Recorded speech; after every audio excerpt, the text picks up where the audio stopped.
जय हिंद बच्चों। मैं यतेंद्र कुमार आपका स्वागत करता हूं आपके अपने चैनल मैथ्स प्राइड पर। अब ये जो क्लास मैं बनाने जा रहा हूं, ये क्लास सबके लिए इंपॉर्टेंट है। कोई भी कॉम्पिटिटिव का आप एग्जाम दे रहे हो, यहाँ तक कि बेसिक से बेसिक, अगर कोई सीटेट का भी एग्जाम दे रहा है, कोई स्टेट लेवल के टेट का भी एग्जाम दे रहा है, कोई कांस्टेबल का दे रहा है, कोई एसएससी का दे रहा है, कोई किसी का भी दे रहा है। मैंने एक वीडियो बनाई थी एसएससी सीजीएल मेंस के क्वेश्चन पे, जहां पर पूर्णांक शब्द का यूज हुआ है, ठीक है, जहां पर पूर्ण संख्याओं का शब्द का यूज हुआ है। इतनी बेसिक चीज का यूज हो रहा है, वो भी सीजीएल मेंस के क्वेश्चन में। तो ये जो क्लास है ये बहुत ही बेसिक से स्टार्ट हो रही है, नंबर सिस्टम पार्ट है, ठीक है ना। नंबर सिस्टम के अंदर में ये क्लास स्टार्ट हो रही है, ठीक है मेरे बच्चे। बहुत ही बेसिक से स्टार्ट करेंगे, समझिएगा, ठीक है। तो अब जो हमारी स्टार्टिंग है वो मैथ्स की एकदम बिल्कुल बेसिक से स्टार्टिंग है, नंबर सिस्टम से, ठीक है। इस नंबर सिस्टम के अंदर में हम क्या क्या करेंगे। एक तो जो संख्या पद्धति है, पहले तो आप ये जान लीजिए कि जो संख्या पद्धति है, ठीक है, संख्या पद्धति से रिलेटेड क्वेश्चंस को हम इसमें करेंगे, ठीक है। Whether it is related with simplification, जो सरलीकरण से रिलेटेड होगा, जो सर्ट्स एंड इंडिसेस से रिलेटेड होगा, जो दशमलव से रिलेटेड होगा, जो आपका भिन्न से रिलेटेड होगा, फ्रैक्शन से रिलेटेड होगा, जो आपका एचसीएफ एलसीएम से रिलेटेड होगा, वो सारा का सारा भाग हम नंबर सिस्टम में करेंगे।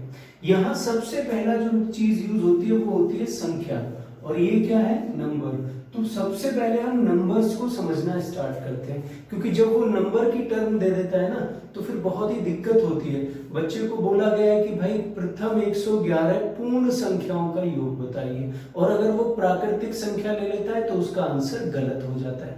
वो कहता है प्रथम 11 पूर्ण संख्याओं का औसत निकालिए, और अगर वो 11 प्राकृतिक संख्या ले लेता है तो गड़बड़ हो जाती है, आंसर गलत हो जाता है। तो एकदम बेसिक जो चीजें हैं हम वहां से स्टार्ट करेंगे, ठीक है ना। आपको चीजें समझ में आनी स्टार्ट हो जाएंगी, ठीक। जैसे सबसे पहला पॉइंट मैं लिख रहा हूं नेचुरल नंबर, ठीक है बच्चे। सबसे पहली बात हमने लिखी नेचुरल नंबर या प्राकृतिक संख्या, ठीक है ना। नेचुरल नंबर लिखा, या हमने क्या लिखा बच्चे, प्राकृतिक संख्याएं, ठीक है। अब प्राकृतिक संख्याएं क्या होती हैं, जहां से हम गिनती स्टार्ट करते हैं, जहां से हम गिनती प्रारंभ करते हैं। आप गिनती किससे प्रारंभ करते हो, 1 से 2 से 3, सॉरी 1 से 1 2 3 4, और ऐसे ही एक छोड़कर एक कहीं तक भी चले जाइए, ये सब क्या होंगी, प्राकृतिक संख्याएं। ये सब क्या होंगी, प्राकृतिक संख्याएं। दूसरा पॉइंट क्या है, होल नंबर्स। दूसरा पॉइंट क्या है, होल नंबर्स, या हम इसको क्या कह सकते हैं, पूर्ण संख्याएं। हम क्या कह सकते हैं, पूर्ण संख्याएं। अगर हम प्राकृतिक संख्या और पूर्ण संख्या की बात करें तो प्राकृतिक संख्या 1 से शुरू हो रही है, जबकि पूर्ण संख्या 0 से शुरू होगी। 0 1 2 3 4 एंड सो ऑन। तो जब भी वो प्राकृतिक संख्या की बात करेगा तो आप 1 से लेना शुरू करेंगे, और जब भी वो पूर्ण संख्या की बात करेगा तो आप 0 से लेना शुरू करेंगे। क्लियर है। तो यहां सीधी सी बात है प्राकृतिक संख्या और पूर्ण संख्या में, कि अगर वो प्राकृतिक संख्या कहता है तो आप 1 से शुरू करेंगे, और अगर वो पूर्ण संख्या कहता है तो आप 0 से शुरू करेंगे। अब यहां तीसरा नंबर आता है मेरे बच्चे, इंटीजर, ठीक है। तीसरा नंबर आता है इंटीजर, और इसको हम क्या बोलते हैं, पूर्णांक। इसको हम क्या बोलते हैं, पूर्णांक। तो पहला हुआ प्राकृतिक संख्या, दूसरा हुआ पूर्ण संख्या, और तीसरा हुआ पूर्णांक। अगर मैं पूर्णांक लिखता हूं तो इसके अंदर में माइनस की और प्लस की दोनों वैल्यूज आनी चाहिए। -5 -4 -3 -2 -1 0 1 2 3 4 5, इधर कहीं तक चले जाइए और इधर भी कहीं तक चले जाइए। जब भी हम लेफ्ट से राइट की तरफ बढ़ते हैं तो +1 होता जाता है। इसमें +1 हुआ है तब जाके ये बना है। इसका मतलब -5 -4 से छोटा है, -4 -3 से छोटा है, -3 -2 से छोटा है, और -2 -1 से छोटा है। क्लियर। अब हम पढ़ रहे हैं पूर्णांक। तो बच्चे यहां से इस तरफ अगर आप चलते हो तो इसको आप ऋणात्मक, ठीक है, ऋणात्मक या नेगेटिव इंटीजर कहोगे। क्या कहोगे? Negative integer. ठीक है, और इधर वाले को आप कहोगे धनात्मक, धनात्मक या पॉजिटिव इंटीजर, धनात्मक पूर्णांक। ठीक है, और इसका भी मतलब क्या है? इंटीजर का भी मतलब क्या है? पूर्णांक। या तो पॉजिटिव इंटीजर कहोगे या धनात्मक पूर्णांक कहोगे। ठीक है ना? तो ये वाला जो है ये ऋणात्मक है और ये वाला जो है ये धनात्मक है। एसएससी सीजीएल मेंस में वो क्वेश्चन पूछता है कि भाई 100 मतलब 10 धनात्मक संख्याओं का योग 100 है, 10 धनात्मक संख्याओं का, धनात्मक पूर्ण संख्याओं का, ठीक है, पूर्णांकों का योग, धनात्मक पूर्णांकों का योग, धनात्मक पूर्णांकों का योग 100 है। तो फिर धनात्मक पूर्णांक कह रहा है तो आप 1 से लोगे। क्लियर है? अब बचता है 0। 0 नीदर नेगेटिव नॉर पॉजिटिव। 0 ना तो ऋणात्मक है और ना ही धनात्मक है। वैसे अगर आप देखते हो तो 0 जो है वो अपने में इनसिग्निफिकेंट वैल्यू है। इनसिग्निफिकेंट का मतलब होता है जिसका कोई महत्व ना हो। अगर 0 खाली है तो उसका कोई महत्व नहीं है। 0 का महत्व तब होता है जब वो किसी संख्या के साथ जुड़ती है। मैंने लिख दिया है, आप ये ध्यान रखो कि यहां से ये ऋणात्मक है, ये धनात्मक है, ना तो ये ऋणात्मक है और ना ही ये धनात्मक है। क्लियर है? तो आपकी 3 चीजें हो गई, एक हो गई प्राकृतिक संख्या, एक हो गई पूर्ण संख्या और एक हो गया पूर्णांक। आप इसको तब तक पढ़ते रहे जब तक कि आपको इन तीनों में अंतर समझ में ना आए। ठीक है, ये हो गया। अब सम संख्या मैं लिख रहा हूं ऐसे ही, आप तो जानते हो सम संख्या क्या होती है। सम संख्या या even number which is divisible by 2, जो 2 से कट जाए, इसको क्या बोलते हैं? जो 2 से कट जाए। अब 2 से कटने वाला नंबर क्या है भाई? अगर हम बात करें बच्चे तो 2, 4, 6, 8 कहीं तक भी ये सब सम संख्याएं होंगी। और पांचवी हम क्या लेंगे? विषम संख्या। पांचवी हम क्या लेंगे? विषम संख्या। ठीक है, और इसको हम क्या बोलेंगे बच्चे? Odd number. अब जो 2 से ना कटे, अब 2 से ना कटने वाला नंबर कौन सा है? 1 है, 3 है, 5 है, 7 है। ठीक है, ये क्या है? विषम संख्या है। तो आप 1 से शुरू करिए, 1, 3, 5, 7, 9, 11 और कहीं तक भी चले जाइए, ये सब विषम संख्या है। तो आपके पास हो गया प्राकृतिक संख्या, पूर्ण संख्या, पूर्णांक हो गया, सम संख्या, विषम संख्या आ गया। अब आते हैं जो इससे बहुत ही इंपॉर्टेंट है अगला टॉपिक, और वो है आपका प्राइम नंबर्स। वो है आपका प्राइम नंबर्स, ठीक है, एंड कंपोजिट। ठीक है, prime numbers and composite. Prime का मतलब होता है बच्चे अभाज्य, प्राइम का मतलब होता है अभाज्य, और कंपोजिट का मतलब होता है भाज्य। ठीक है ना? कंपोजिट का मतलब क्या होता है? भाज्य। अभाज्य जो किसी और से विभाजित ना हो, अभाज्य जो किसी और से विभाजित ना हो। ठीक है, तो किसी और से जो विभाजित ना हो वो कौन से नंबर होंगे? ठीक, जैसे मैं गिनती लिख लेता हूं, 1, 2, 3, 4, 5, 6, 7, 8, 9, 10। ठीक है, पहले मैंने 10 तक लिख लिया। ठीक है, तो आप देखिएगा एक से बड़ी वो सारी संख्याएं, एक से बड़ी वो सारी संख्याएं जो केवल अपने से और एक से कटती हैं। इंग्लिश वाले भी देख लो, greater than 1 which are divisible by 1 and the number itself is called prime number। मैं इसको ऐसे भी कह सकता था जिसके एग्जैक्टली 2 फैक्टर्स हों, लेकिन बच्चे डेफिनेशन ये है कि एक से बड़ी, एग्जैक्टली 2 फैक्टर की मैं अभी बात नहीं कर रहा हूं, सब बात करते हैं। मैं इससे भी एक क्वेश्चन दूंगा, आपको समझ में आ जाएगा, लास्ट ईयर सीटेट में आया हुआ है। ठीक है, तो एक से बड़ी वो सारी संख्याएं जो केवल अपने से और एक से कटती हैं अभाज्य संख्याएं कहलाती हैं। Greater than 1 which are divisible by the number itself and 1 is called prime number। ठीक है, तो ग्रेटर देन 1, आप 1 को कभी भी काउंट नहीं करोगे। अब जो ये 1 है ना, मैं इसको लिख रहा हूं, 1 is neither prime nor composite। ये ध्यान रखनी है बात, nor composite।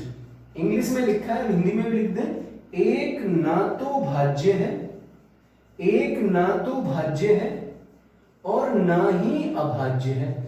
तो एक को दोनों में ही नहीं गिनना है, ध्यान रखना, एक को दोनों में ही नहीं गिनना है, ना तो भाज्य में गिनना है और ना ही अभाज्य में गिनना है। एक को दोनों में नहीं गिन रहा है तो एक को हटा देते हैं, ठीक है। तो हमारे पास बचा 2 3 4 5 6 7 8 9 10, ये बचा।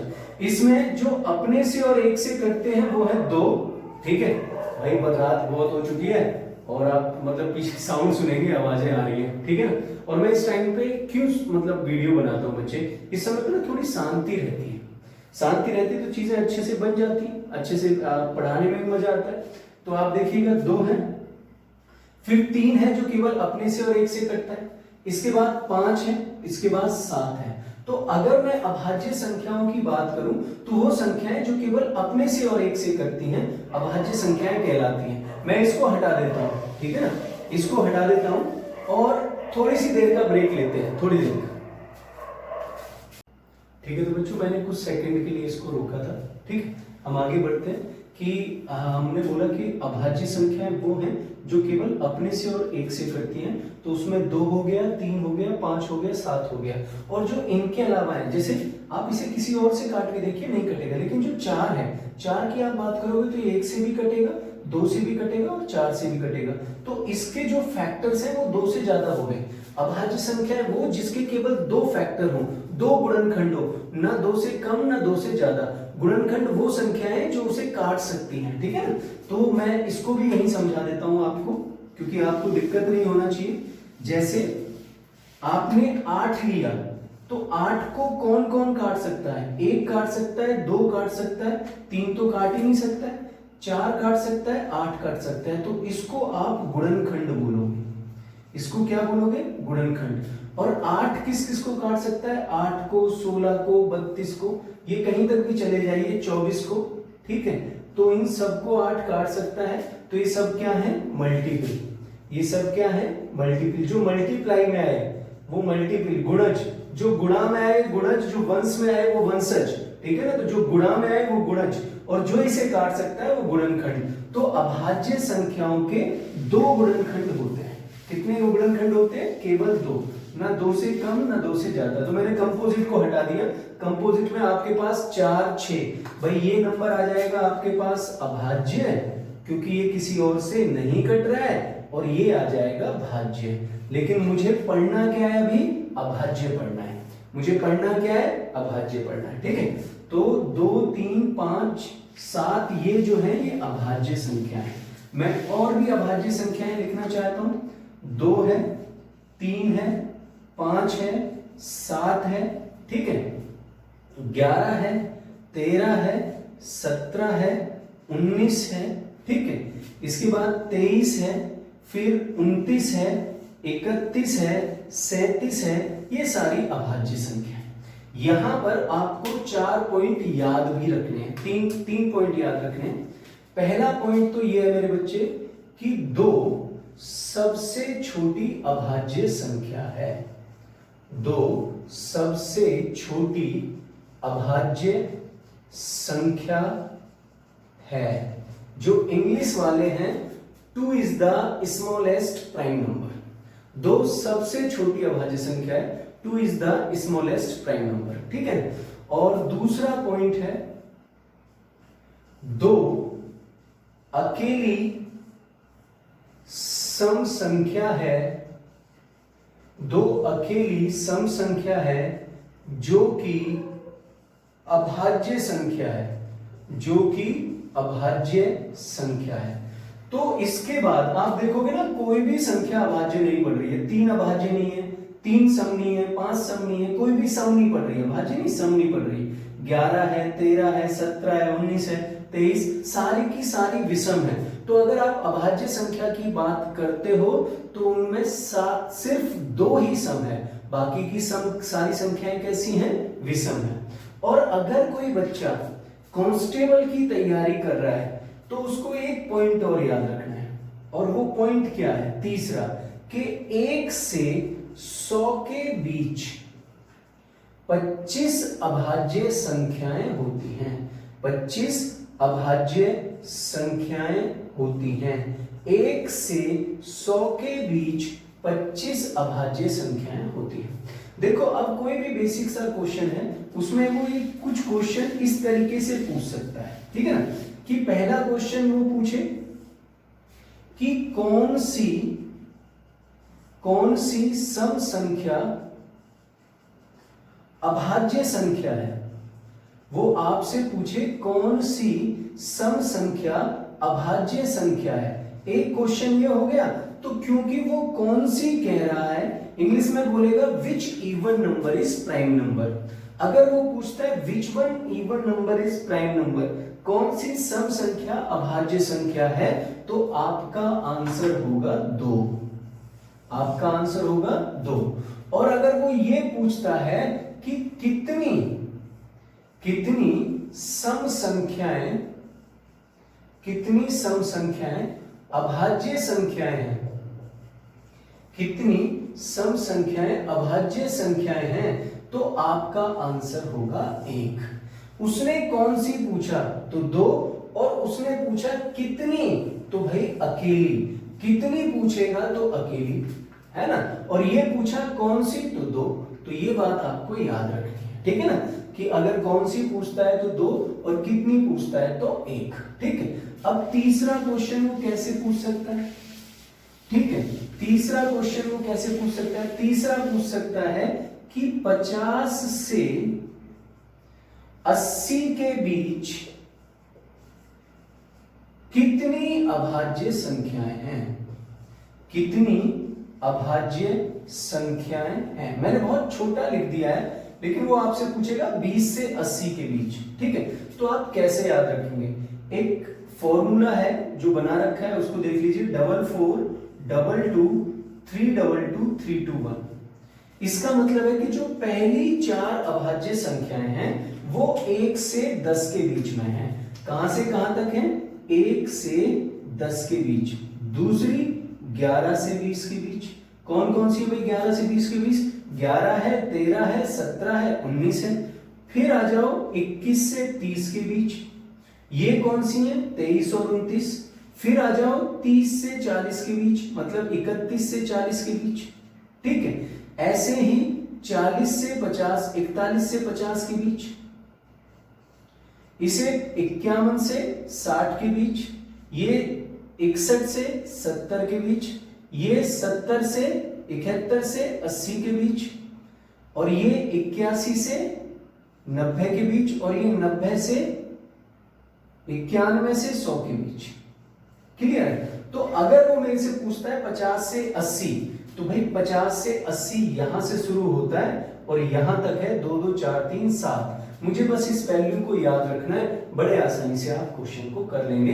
लेकिन इस टाइप का क्वेश्चन कांस्टेबल वगैरह के एग्जाम में आता है, किसी बड़े एग्जाम में अभी तक तो देखा गया नहीं है, ठीक है। तो ठीक है, इस तरीके का क्वेश्चन अगर आ जाता है आपको याद रखना है। इससे ये भी फायदा होता है कि आपको पता है 90 से 100 के बीच में 1 होती है।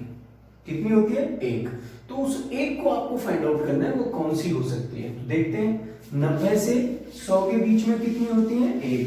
और मुझे ये पता लगाना है कि वो कौन सी अभाज्य संख्या है। तो भाई आप देखो, मैंने लिखा 90, 91, 92, 93, 94, 95, 96, 97, 98, 99, 100। तो कोई भी सम संख्या अभाज्य संख्या नहीं हो सकती। तो इसका मतलब ये 90 नहीं होगा, 92 नहीं होगा, 94, 96, 98 और 100 ये तो होंगे ही नहीं, ठीक है। अब अभाज्य संख्या केवल अपने से और 1 से कटनी चाहिए, किसी और से नहीं कटनी चाहिए। तो आप देखो 13 सत्ते 91, ये 13 से भी कटती है, 7 से भी कटती है। 31 तिया 93, 31 और 7 से भी कट रही है, 3 से भी कट रही है, अपने से कट रही है 1 से। 19 पंजे 95, 33 तिया 99, तो एक ही नंबर बचा जो कि अभाज्य है। और वहां पे भी हमने कितना देखा था, 1 ही था। तो आपका आंसर क्या आ जाएगा, 97। आपका आंसर क्या आ जाएगा, 97। लेकिन अगर हमें ये निकालना हो कि भाई ये अभाज्य है या नहीं है, तो हमारे पास क्या तरीका है वो भी देख लीजिए अभी। कि जब भी आपको ये निकालना हो कि ये अभाज्य है या नहीं है, तो आप क्या करेंगे, 97 के पास का पूर्ण वर्ग लीजिए, पूर्ण वर्ग वो क्या है, इससे बड़ा और पास का वो क्या है 100। अब 100 का रूट कर दीजिए, 100 का रूट करने पर कितना आएगा भाई 10। 100 का रूट करने पर कितना आएगा 10। तो 10 तक की सारी अभाज्य संख्याएं ले लीजिए, 10 तक की, तो 10 तक की सारी अभाज्य संख्याएं 2 3 5 7। अगर ये इसे काट देती हैं, अगर ये इसे काट देती हैं तो इसका मतलब ये भाज्य है, और ये इसे नहीं काट पा रहे हैं तो ये क्या है अभाज्य है। देखो ना तो ये 2 से कटता है, ना ये 3 से कटता है, ना ये 5 से कटता है, और ना ही ये 7 से कटता है। तो ये कैसी संख्या होगी भाई, अभाज्य संख्या होगी। कैसी संख्या होगी, अभाज्य। एक और एग्जांपल ले लेते हैं। मैंने एक संख्या ले ली 143। अब इसके पास का और बड़ा परफेक्ट स्क्वायर क्या है, पूर्ण वर्ग क्या है, इसके पास का और बड़ा पूर्ण वर्ग क्या है बच्चे, वो है 144। तो आपने 144 का रूट कर दिया, और 144 का रूट कितना आ जाएगा 12। 144 का रूट कितना आ जाएगा 12। 12 तक की अभाज्य संख्याएं हैं 2 3 5 7 11, और आपको देखना है कि इनमें से किससे कट रहा है। तो आप देखो ना तो ये 2 से कट रहा है, ना ये 3 से कट रहा है, ना ये 5 से, ना 7 से, लेकिन 11 इसे काट रहा है। तो ये कैसी संख्या होगी, भाज्य, कंपोजिट होगी। कैसी संख्या होगी, भाज्य या कंपोजिट होगी। बात समझ में आ रही है आपके, ठीक है। तो आपके पास हो चुका है बच्चे, अभी तक आपके पास प्राकृतिक संख्या हो गई है, आपके पास पूर्ण संख्या, पूर्णांक हो चुका है, आपके पास सम विषम हो चुका है, अभाज्य और भाज्य हो चुका है। अब इस अभाज्य भाज्य में 3 चीजें और हैं। एक है रिलेटिव प्राइम है, एक है को प्राइम है, और एक है आपके पास ट्विन प्राइम, ठीक है ना। तो आप इनको भी समझ लीजिए, ठीक है, कि भाई रिलेटिव प्राइम को प्राइम क्या होता है। तो आप देखिए मैंने लिखा रिलेटिव प्राइम, ठीक है, और मैंने लिखा को प्राइम। तो इन दोनों का ही मतलब सह अभाज्य है।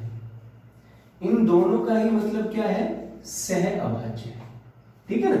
इन दोनों का ही मतलब क्या है, सह अभाज्य। और सह अभाज्य क्या होता है, जिनका HCF मतलब में से एक हो, मतलब वो कॉमन, जिनके कोई भी कॉमन नंबर ऐसा ना हो कि जो उन्हें काट सके, वो सह अभाज्य कहलाती हैं। जैसे भाई रिलेटिव प्राइम में मैं देखूं तो आपके पास 9, ठीक है, कटता है, और 16 भी कटता है। 9 और 16 में कोई नंबर कॉमन है नहीं है, ये कट रहे हैं, ये 3 से कटता है, ये 16 से कटता है, ये कंपोजिट है। लेकिन जब दोनों को देखा जाएगा तो ये आपस में कैसे हैं, को प्राइम है। तो ये क्या कहलाएगा, रिलेटिव प्राइम। मैंने एक और ले लिया, मैंने ले लिया 4, और 4 के साथ मैं ले सकता हूं 9, तो ये भी कैसा है, रिलेटिव प्राइम है। को प्राइम की बात करूं तो इसमें 2 प्राइम नंबर होते हैं, 3 ले लिया, एक 7 ले लिया, 5 ले लिया, 11 ले लिया, 31 ले लिया, 37 ले लिया, ठीक है। एक होता है ट्विन प्राइम नंबर। ट्विन मतलब जो जोड़े में होते हैं, ऐसी अभाज्य संख्याएं जिनके बीच में 2 का अंतर होता है, जैसे 3 और 5, 5 और 7, 11 और 13। तो ये सारी संख्याएं कैसी हैं, ट्विन प्राइम है, ठीक है। इसके बाद आगे बढ़ते हैं बच्चे, मिटाते हैं इसको, देख लीजिएगा। कंफ्यूजन रहता है बच्चे को इसमें, लेकिन फिर भी रह जाता है तो मुझे बता दीजिएगा, फीडबैक जरूर दीजिए। फीडबैक पता चलेगा तभी तो चीजें समझ में आएंगी। मेरे व्हाट्सएप नंबर पे जो कि मैंने बताया 9871637252 पर आप अपना फीडबैक दे सकते हैं, ठीक है ना, और मुझे मिल भी रहा है, बच्चा दे भी रहा है। इसके बाद बढ़ते हैं रेशनल और इरेशनल पर। तो बच्चे आ जाइए सबसे पहले रेशनल पर, ठीक है। रेशनल इसको बोलते हैं परिमेय, ठीक है। 9th क्लास में शायद 6th क्लास में आ जाता है, ठीक है। ये 6th क्लास में आ जाता है और बड़ा कंफ्यूजन करता है बच्चे को, भाई ये है क्या चीज। तो आप एक बात देखिए, आपको यहाँ क्या दिख रहा है, रेशियो। रेशियो जो रेशियो की फॉर्म में हो, मतलब P/Q बोलो या P/Q बोलो, जो P/Q की फॉर्म में हो और Q आप किसके बराबर ना हो, 0 के बराबर ना हो। भाई 0 के बराबर होगा फिर तो इंफिनिटिव हो जाएगा ना, तो 0 के बराबर नहीं होना चाहिए, तो वो कैसा नंबर होगा, रेशनल। वो कैसा होगा, परिमेय। अब ये जो परिमेय संख्या है ये दो प्रकार की होगी, ठीक है ना, ये दो प्रकार की होगी। एक होगी टर्मिनेटिंग, एक होगी टर्मिनेटिंग जो कट जाए, ठीक है, और दूसरी होगी रिपीटिंग। बच्चे मैं यहां जो टर्म लिख रहा हूं ना वो रिकरिंग होती है, वो क्या होती है, रिकरिंग, लेकिन मैंने लिख दिया है रिपीटिंग, जिससे आपको याद रहे, ठीक है ना। तो रिपीटिंग होती है, ठीक है, मतलब जो बार बार आए, जो बार बार आए। तो ये दो संख्याएं हमने लिख दी, इसके दो भाग कर दिए हमने, एक तो कर दिया हमने टर्मिनेटिंग और एक कर दिया हमने रिपीटिंग। ये दोनों ही भाग किसके हिस्से होंगे, रेशनल के या परिमेय संख्या के हिस्से होंगे, ठीक है। अब हम देखते हैं टर्मिनेटिंग क्या होता है, कि अगर आपने 1/2 किया तो ये 0.5 आ जाएगा, आपने 1/4 किया तो ये 0.25 आ जाएगा, आपने 1/8 किया तो 0.125 आ गया। आप देख रहे हो ना वो कट रहा है, चाहे वो दशमलव के कितने भी अंक के बाद कटे, लेकिन उसको पूरा पूरा कट जाना चाहिए। अगर आप 1/128 करते हो तो वो भी कटेगा, अगर 1/1024 करते हो तो वो भी कटेगा, तो वो पूरा पूरा कट जाना चाहिए। ऐसे ही अगर नीचे 5 होगा तो भी वो काटेगा, क्योंकि 1/5 कितना होगा भाई, 0.20, ठीक है। उसके बाद 1/25 कितना होगा भाई, 0.04 होगा। तो अगर इस तरीके के नंबर हैं जो कि पूरा पूरा कट रहे हैं तो किसका हिस्सा होगा, टर्मिनेटिंग का, और टर्मिनेटिंग किसका हिस्सा है मेरे बच्चे, परिमेय का, ठीक है। तो ये दोनों भाग हो गए।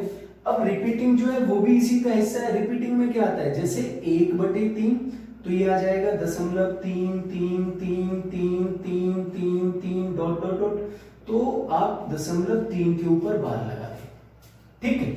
या 1/7 ले लेते हैं तो ये आ जाएगा 0.142857, 142857, 142857 डॉट डॉट डॉट, तो आप 0.142857 के ऊपर बार लगा देंगे, ठीक है ना। तो ये क्या हो जाएगा आपके पास, ये हो जाएगा रिपीटिंग। रिपीटिंग जो है वो भी किसका हिस्सा है, परिमेय का है। रिपीटिंग जो है वो भी किसका हिस्सा है, परिमेय का है। क्लियर है, मिटा दिया जाए, ठीक है। देख लीजिए एक बार, तो आपके पास टर्मिनेटिंग जो कट जाए और रिपीटिंग जो बार बार आए, दोनों किसके हिस्से हैं, परिमेय के। अगला जो इसका भाग है वो है इर्रेशनल। अगला जो इसका भाग है वो है इर्रेशनल, ठीक है। अगला जो भाग है वो है इर्रेशनल। तो हमने लिख दिया इर्रेशनल, समझ रहे हो बच्चे, इर्रेशनल या अपरिमेय। हमने लिख दिया इर्रेशनल या अपरिमेय। तो ये किसका उल्टा होगा, ये रेशनल का उल्टा होगा। ये किसका उल्टा होगा, रेशनल का। इसका मतलब है जो ना तो कटे, नॉन टर्मिनेटिंग। भाई दिन का उल्टा क्या होता है, रात, तो परिमेय का उल्टा क्या होगा, अपरिमेय। Non terminating and non repeating, जो ना तो कटे और ना ही रिपीट हो, जो ना तो कटे और ना ही रिपीट हो, इस तरीके के नंबर को हम इर्रेशनल बोलेंगे, ठीक है ना।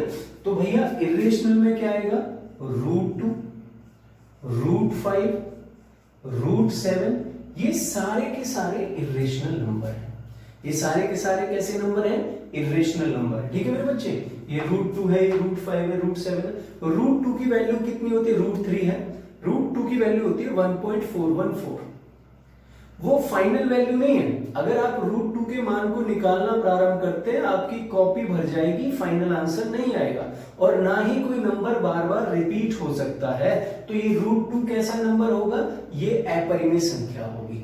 तो जहां √2 आ रहा है, √3 आ रहा है, √5 आ रहा है, तो वो कैसी संख्या होगी? अपरिमेय संख्या होगी। तो आपको अपरिमेय संख्या पता चला। अब यहां से एक क्वेश्चन बहुत ही इंपॉर्टेंट है जो बहुत बारी यूपीएससी में भी पूछा है, ठीक है। अब वो क्वेश्चन क्या है कि पाई कैसी संख्या है? पाई इज ए नंबर, पाई कैसी संख्या है, ये क्वेश्चन है। तो इसमें पहला ऑप्शन है मेरे बच्चे रेशनल। रेशनल का मतलब परिमेय, रेशनल का मतलब क्या है? परिमेय।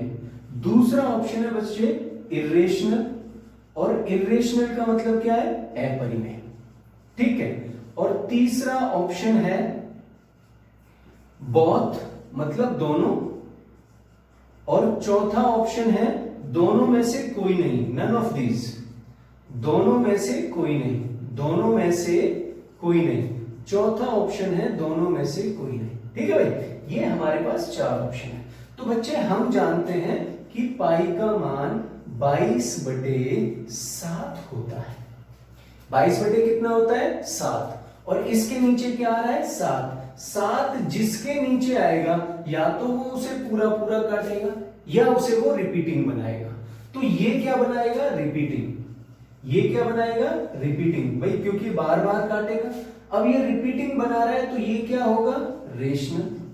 ये क्या होगा? तो फिर इस पाई को भी तो रेशनल होना चाहिए, लेकिन पाई रेशनल नहीं है। पाई क्या है मेरे बच्चे? अपरिमेय, इरेशनल है। क्वेश्चन उठता है ऐसा क्यों? क्वेश्चन उठता है ऐसा क्यों? क्योंकि पाई का मान 22/7 होता ही नहीं है, इसको एज्यूम किया गया है। अगर 22/7 का मान देखते हो तो 3.1428 आएगा, और पाई का मान 3.1415 आएगा। इस तरीके से पाई का मान आएगा। दोनों का मान सेम नहीं है, इसको एज्यूम किया जाता है। तो कभी भी वो पूछेगा तो वो पूछेगा कि भाई पाई कैसा नंबर है, तो आप आंख बंद करके क्या लगाओगे? इरेशनल। और अगर वो पूछता है कि 22/7 कैसा नंबर है, तो रेशनल, वो परिमेय, क्योंकि नीचे 7 आ रहा है। रिपीटिंग बनाएगा, रिपीटिंग बनाएगा तो वो परिमेय का हिस्सा है, ठीक है। अभी यहां से सीसेट 2012 यूपीपीसीएस ने एक क्वेश्चन पूछा जिसको मैं लिख रहा हूं, ठीक है ना, और समझते हैं उस क्वेश्चन को भी। वो क्वेश्चन क्या है कि कौन सी परिमेय संख्या है, निम्नलिखित में से कौन सी, निम्नलिखित भी लिख लो, ठीक है ना, निम्नलिखित में से कौन सी परिमेय संख्या है? परिमेय रेशनल, जो इंग्लिश वाले बच्चे हैं उनको भी समझ में आना चाहिए। कौन सी संख्या है? परिमेय मतलब रेशनल। ऑप्शन दिया है पहला पाई, दूसरा ऑप्शन दिया है 2.301, 3001, 30001, ठीक है। तीसरा ऑप्शन दिया है बच्चे 2 - √2, और चौथा ऑप्शन दिया है आपके पास 2.3 के ऊपर बार, ठीक। तो आपको पता है कि भाई पाई तो इरेशनल है, तो इसको तो ले ही नहीं सकते क्योंकि उसने परिमेय पूछा है। उसने क्या पूछा है? परिमेय, तो इसको तो ले ही नहीं सकते, तो पाई इरेशनल हो गया, ठीक है। अब इसमें √2 आ रहा है, और √2 जिसमें आएगा भैया वो कैसा हो जाएगा? इरेशनल हो जाएगा। तो ये भी नहीं है, तो ये 2 ऑप्शन हट गए। अब यहां देखो कोई नंबर रिपीट नहीं हो रहा है, ये 301 है, ये 3001 है, ये 3001 है। अगर इस तरीके का केस आता है तो वो भी अपरिमेय होगी, तो ये भी नहीं है। और इसमें लग रहा है बार, तो ये आपका आंसर होगा, क्योंकि ये रिपीटिंग है, ये रिपीटिंग है, तो ये किसका हिस्सा होगा मेरे बच्चे? अगर ये रिपीटिंग है तो ये किसका हिस्सा होगा? रेशनल का, परिमेय का हिस्सा होगा। तो ये आंसर आपका आ जाएगा, और आपका आंसर क्या आ जाएगा? परिमेय। क्लियर है? चलिए आगे कराते हैं इससे आगे।